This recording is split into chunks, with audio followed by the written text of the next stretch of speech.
So let's just do a mini demonstration here. So let's just say we created a cube. We used our multi-tool, mesh tool, sorry, multi-cut or insert edge tool, and we added a few points, enter. We look at that and say, oh, this is pretty. We then want to grab some of these vertices and we want to raise them up. Grab the vertices, raise them up, like that. More vertices, raise them up. Make sure I'm grabbing only the ones I want. So if I grab like this, I'm grabbing 2 layers. If I grab like this, I'm not grabbing 2 layers. I'm grabbing 1.5 layers. So I kind of like using sometimes this other view, meaning the mesh view, not the shaded view. So I can make sure I'm not selecting something I should be selecting. Anyway, so there's our object we like. Let's just say we wanted to see what this looked like as a object that's shaded. Let's look at that with a 2 selected, or 3 in this case, and it gives us this sort of pill thing. Anyway, let's just say we like that. We want to save it out in its cage-like form. We would then go to object mode and we're going to export it. So in this case, I want to export the selection, but I'm going to go in here and I'm going to select OBJ. I mean, the Maya ASCII, which is the .ma, and Maya binary .mb are what is commonly used, and Maya ASCII is kind of like a verbose saving of the file. It is what most people, when you work in the industry, ask you to save as. Maya binary has a little less information. I'll give you an example. If I were to save it as a Maya ASCII, I can export the selection, and it will give me a, let's say we call this a pill. We will then, this is a student version obviously, it'll give me this.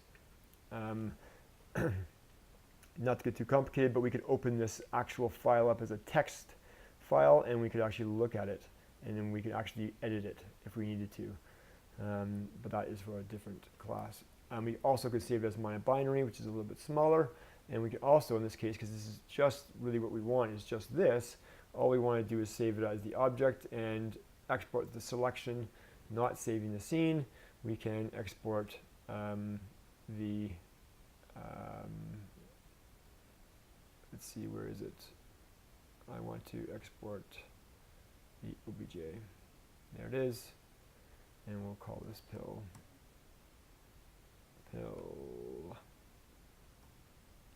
Export. So there we go. Now if we were to, let's say, delete this and new scene, don't save this one, and we were to open a scene, we could try and open the pill, which would be a scene, and it's going to give us the pill. Or in this case, we could file import the actual object, which would be the pill as well, which we could import the OBJ, and that would give us the same thing. So sometimes if your scenes are too messy or have too much information that's been saved, too much history, you can actually just save out your models as an OBJ and import them again, and your scenes will be much lighter. Anyway, so there's our pill. I kind of need you to understand how to open scenes and to save them before we go on, because we need to be able to save our work and then get it again.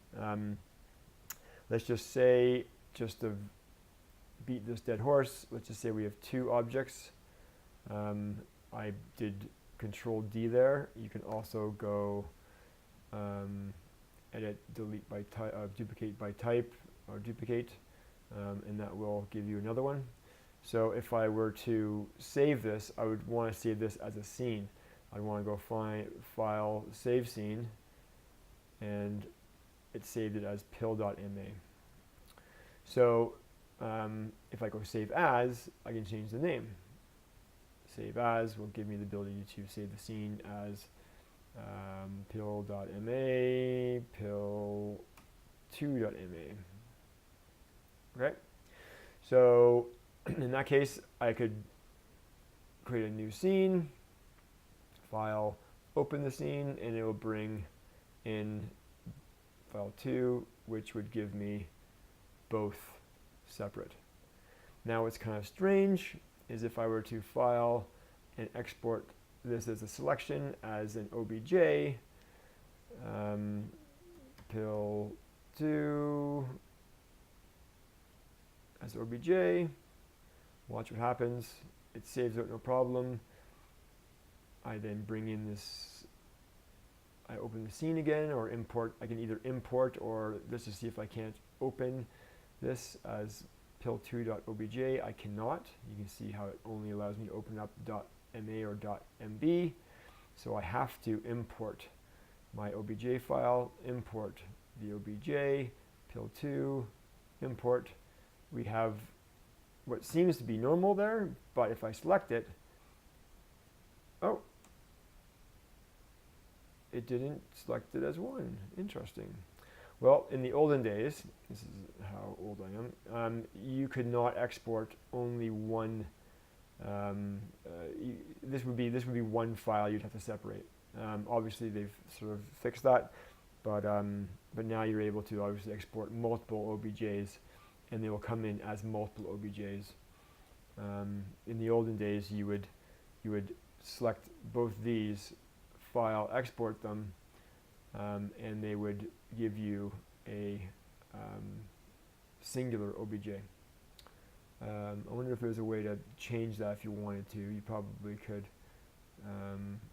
but in this case, oh, I see. So if I turn all this off and export the selection, do I want to replace it? Yes. And then let's do a new scene.